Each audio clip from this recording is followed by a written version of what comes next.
The story of Denmark winning prestigious Euro Cup in 1992 is one of the best stories in world football.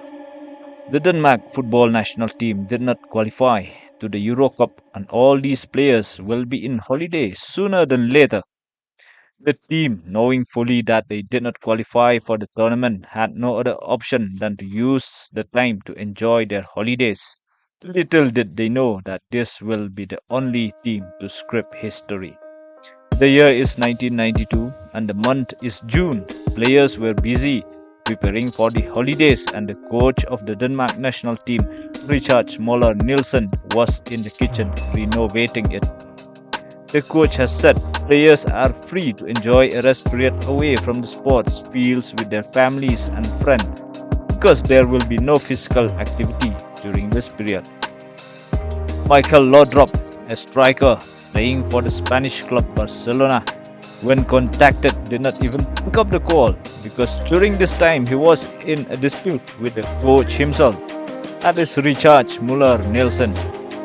The team out of nowhere was being called in urgently, saying that they are selected to play for the Euro 1992.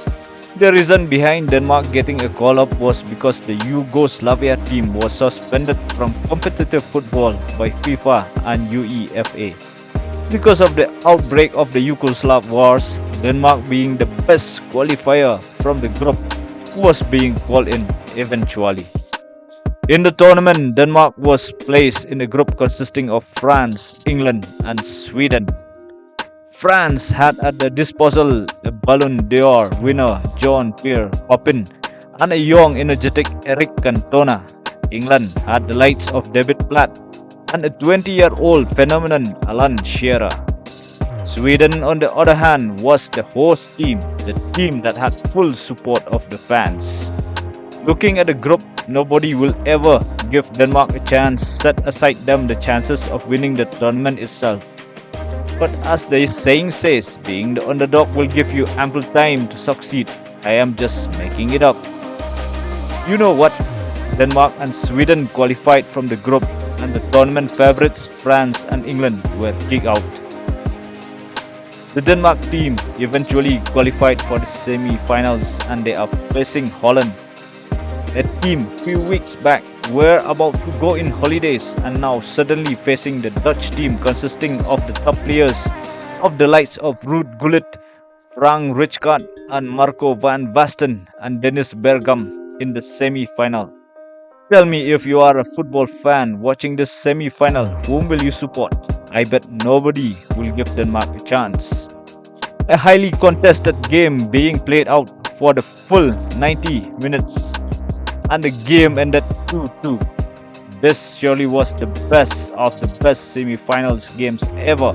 The game had to be decided by a penalty shootout, and the Denmark team defeated the Dutch 5-4 on penalties. The Danish defeated the Dutch, and now they are in the finals, but they face the mighty Germans in the finals. The Germans were the tournament favorites, and they had also won the World Cup in Italy in the year 1990.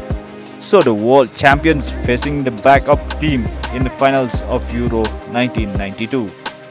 The Germans were coached by the legendary Bertie Box, and the team consisted of players like Ridley, Klinsmann and Habler. The Danish produced the best game of the tournament by defeating the mighty Germans 2-0 and giving them no chance in the game itself. This is probably one of the best underdog stories in world football, and the Denmark national team proved that they were the best team in the tournament and Europe as a whole. No one gives Denmark a chance, and they were not even supposed to be in the tournament itself, but they were a team built on confidence and never say die attitude. The team that went straight into the history books. Hello guys, if you liked the video, kindly hit the subscribe button and that notification bell so that you will not miss on the beautiful sports stories that this channel will provide. Thank you. See you in the next video.